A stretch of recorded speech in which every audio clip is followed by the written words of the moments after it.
like that, and things like this, and things like this.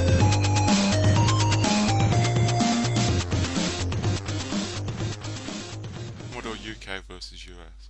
Right, this game's Street Fighter. This came out in 1987, and it's a prequel, obviously, to Street Fighter 2. Now, I didn't think this game was as good as the second one, and if it wasn't for the second one, I don't think anyone would really care about this one, to be totally honest. It's quite a good game. It's just, there's a problem with how it controls, really.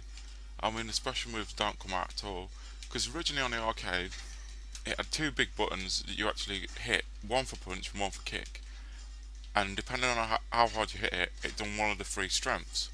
And I think Capcom got rid of it because the machines were breaking down constantly, and people were hurting themselves with it. So they replaced it with the 6 buttons, like as people are used to with Street Fighter 2. But when they replaced it on this, the controls just doesn't seem to work 100% properly. I mean, fireballs come out when they want, pretty much.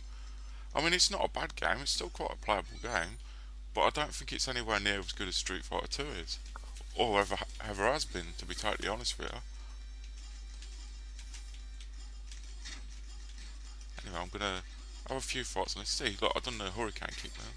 This is the Japanese version I'm running of this, by the way, on my aim, because on the UK or US one, it's got, well, the things he says are stupid when he does the fireballs and the Hurricane Kicks, whereas the Japanese one is the same as Street Fighter 2. You know, he says Hadouken and, you know, same as it is on Street Fighter 2. There's a fireball. Oh, that's that one beat. I'm only going to show you till just after the bonus stage, and then I'll move on to the first version of it on the Commodore 64. Now, I got the idea for these sort of videos from Andy. Because I was speaking to him recently. I mean, I've been trying to edit the new podcast myself, and I think Tony's been doing it as well. I don't know how Tony's getting on, but I've made a complete mess of it so far.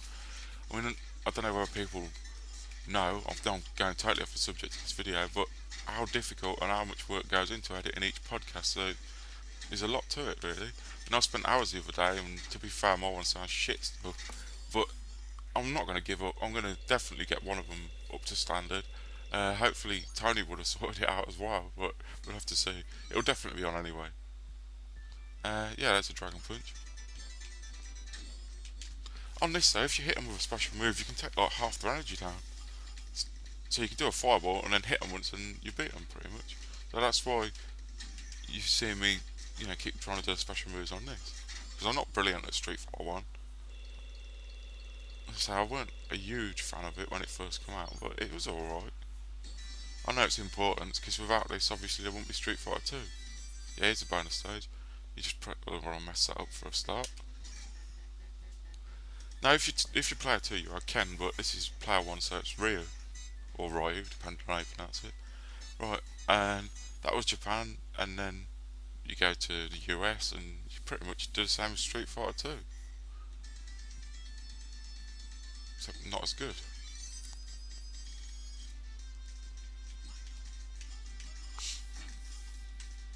Now, it'll be no surprise to people that know about the 8-bit computers, but you know what company converted Street Fighter 2, don't you? Well, enough said about that, the better. You've seen them, innit? And Street Fighter 1. I don't know why Capcom gave them licenses to do any of the games, honestly, don't. They're obviously more bothered about making money than quality of the stuff.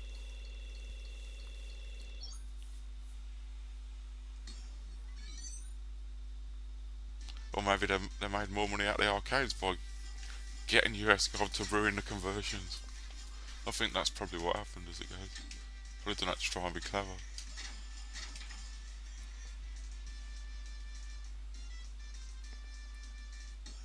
And then the guy I'll fight after him, I'm not sure whether I cut the video off then or at the start, he's called Mike, which is Balrog, because he's in Street Fighter 1, but they changed the name from Mike, as it is in this, to Balrog because it would have been M. Bison, Mike Bison. It sounded too much like Mike Tyson, and they thought in America Mike Tyson will sue him, so they changed the names. I think everyone knows that story anyway. I'll just put my initials in.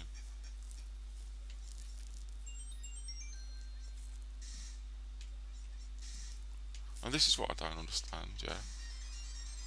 What the hell has a dynamite sort of bomb thing got to do with Street Fighter? I just don't get it. I mean, I can understand the timer in Street Fighter 2, but what's this got to do with anything? It just doesn't make sense. And it explodes as well if you don't continue. Can someone explain that to me? Anyway, here's my great US golden tier text. It's a recipe for disaster already. Bloody hell. Whoa. Alright, I'll try and do this a different way. What can I say that's good about this version? Well, let's be fair, the music's quite good on it. I think that's about it really, and the sprites are big, not very well drawn, blocky as hell. But that's not really the problem with it. The problem is, it's got no special moves anymore, yeah? And I'll make this look really easy this round, which it's not. Well, it's not even enjoyably playable. As you see, look, perfect. Yeah. I'm not even going to play this, beat this guy anyway. I'll tell you that now, because this game's just complete crap.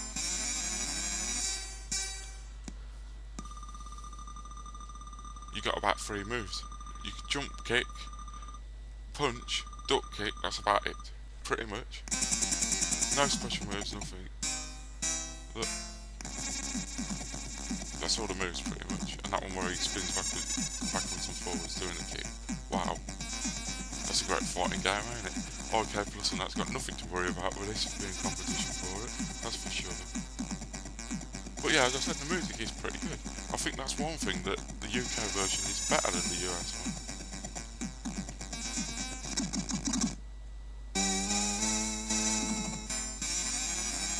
Anyway, I can't bear to play this crap anymore.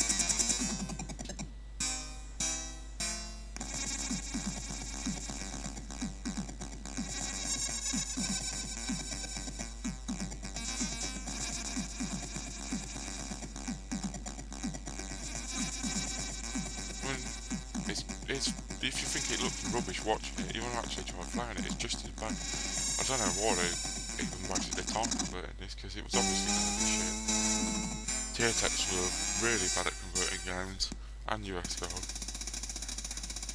Well, they shouldn't have released it. Anyway, here's the American version, because if you bought the UK one for the Commodore 64, on the other side of the tape it had the US one, which I think, to be fair, is pretty good.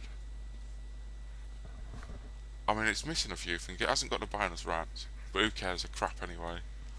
And well, I'm not sure whether this was multi-load or not. I don't think it was, or it loaded really quick. Right then, you'll see the graphics aren't as big, but it does actually control a hell of a lot better. You can even do the special moves on this one. I mean, they come out totally random, but they do on the arcade pretty much. It's a shame, really. The company that done this didn't do a conversion of Street Fighter 2, because they could have probably scaled it down like this and made it a hell of a lot better than what US Gold's rubbish effort was. I mean, it's obvious the Commodore 64 couldn't handle a game like that, really. So I think it's one of the last games that was on it.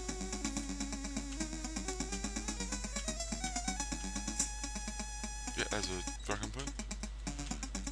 I mean, this is a quite good conversion, considering. I'd say this is probably the best 8-bit version. I mean, I know the Amstrad one looks alright, but it's really slow. The Spectrum one looks pretty good. I'm not sure whether that's fast or not. I played the demo and thought it was alright at the time, but that was like 20 odd years ago, so I mean, it might be crap now for all I know. I can remember it. I thought it was alright at the time. But yeah, I was definitely impressed with this one when I had it on my Commodore 64. I think I loaded the UK one once and never loaded it again, just played this every single time. I know this has got some faults. I don't think the last boss with Saga is even on this version, or it wouldn't load him. I think that's the case. It was a dodgy cassette or something. I don't know. Maybe someone knows more about that than me. Anyway, that's in beat. As the time ran out. So on to Geki or Geeky. There's a 5-all then. See, that nearly took half his energy down. I mean, that's fair enough. That's what it does on the arcade. Nowhere near as balanced as Street Fighter 2. You can do the hurricane kick as well, but see, with this, you have to hold the button after you've done a move, and it will do a kick. Whereas if you just tap it, it will do a punch. Yeah, there's another Dragon Punch. But I do think this is quite playable.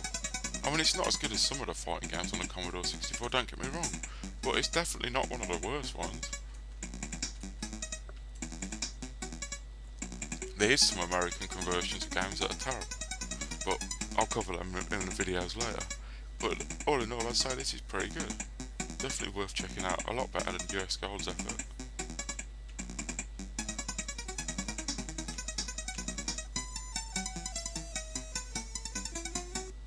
You'll see Mike in a minute, I think. Or do I cut the video off? I'm not sure. Because I'm not actually playing this run now, I'm doing the voice track afterwards while watching it.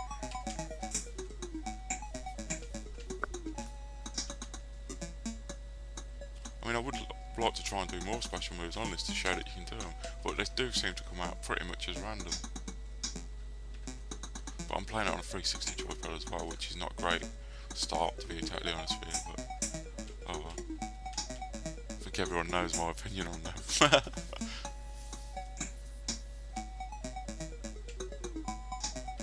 Yeah, that's Joe Beat. Now this is Mike, or Balrog as he's on Street Fighter 2. Now he's a white guy on it. I think that's because the Commodore didn't have as many colours, but he does look like Mike Tyson in the first one. You know, he's a black man like on the arcade version of that.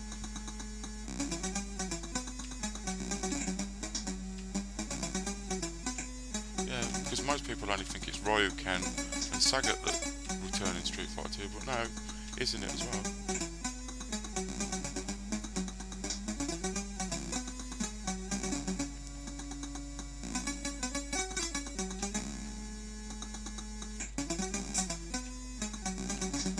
Fireball again. And again, look. Anyway, thanks for watching everyone. There'll be more of these videos coming soon.